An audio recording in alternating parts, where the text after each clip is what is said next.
Hey everyone, welcome back. Today in this video, we will see how to make homemade Schezwan sauce. We can make this sauce with simple ingredients at home. If you haven't subscribed to my channel yet, please click the subscribe button and the bell icon to stay connected. Let's get started. Here I have taken two types of chilies, equal parts, 50 grams of each. Kashmiri chilli will help in balancing the spiciness and the color. The regular one for the spiciness. Add the chilies in the pan, soak them in some water.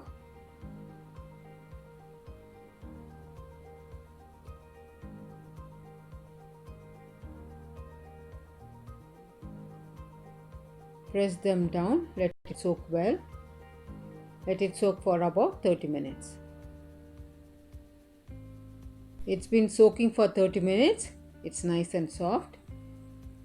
Boil this along with the same water for about 5 minutes on medium heat.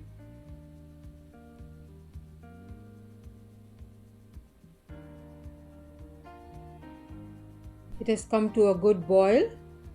Cover it and let it boil for another 5 more minutes on low flame. All the chilies have boiled nicely.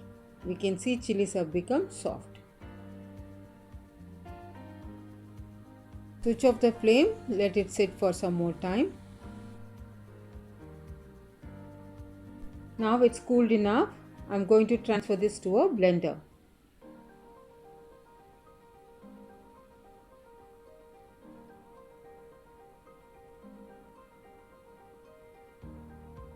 Reserve this water we use later to adjust the consistency of the Schezwan sauce. This is the paste. It's nice, thick and smooth. Eat 7 to 8 tablespoons of oil. It needs to be preserved in the fridge for a long time, so it takes little more oil. 4 tablespoons of chopped garlic.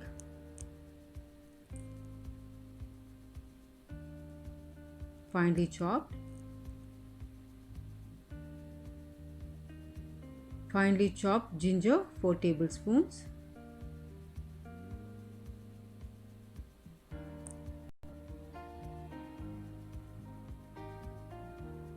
Fry this on a medium heat until the rawness goes away.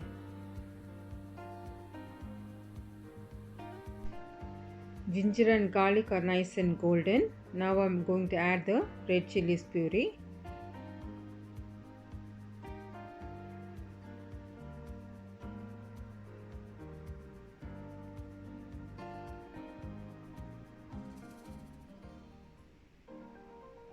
Give all of this a good mix.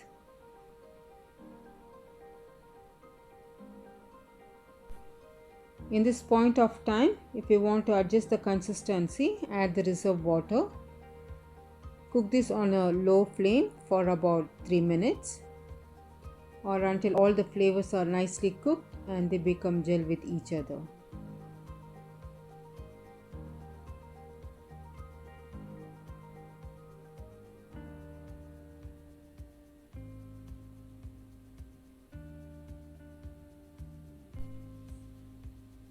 Add some salt, 1 tablespoon of sugar, it will help balancing the flavor, 2 tablespoons of vinegar, it will help in preserving the sauce, 2 tablespoons of soya sauce and 2 tablespoons of tomato ketchup.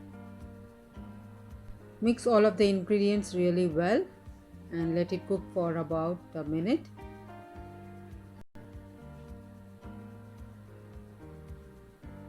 The sauce is nicely reduced and it has released some oil from the sides.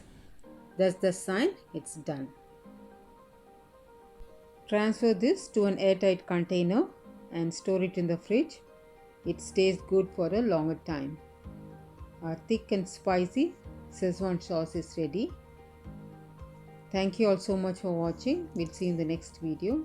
Stay safe, stay healthy, happy cooking.